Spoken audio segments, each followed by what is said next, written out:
La réalité sur le terrain, malgré l'arrêté, les rues du Congo en général et de Pointe-Noire en particulier voient encore le transport du pain dans des conditions non hygiéniques. L'objectif de cette disposition est principalement de garantir l'hygiène du pain pour les consommateurs. Constant Oscar Angoubolo Osiala, inspecteur de santé à ce propos. Quand on ouvre une boulangerie, on est censé remplir un certain nombre de conditions. Parmi les conditions qui sont exigées aux promoteurs des boulangeries, il y a le transport du pain.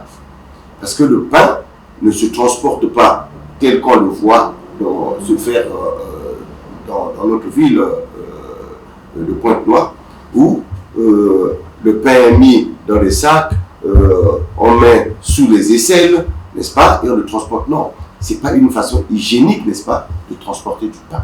Les boulangeries sont censées avoir des véhicules de transport du pain. L'absence de répression face aux violations de cet arrêté est constatée.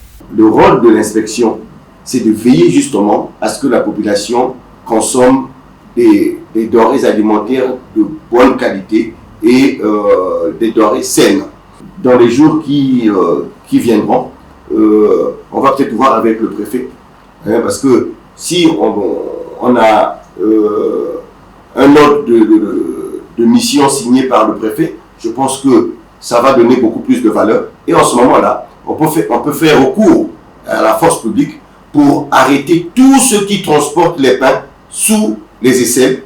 Donc chaque fois qu'on les verra transporter le pain sous les aisselles, on les arrêtera. Et les pains là, on va les saisir et on saura s'il faut aller les jeter ou s'il faut...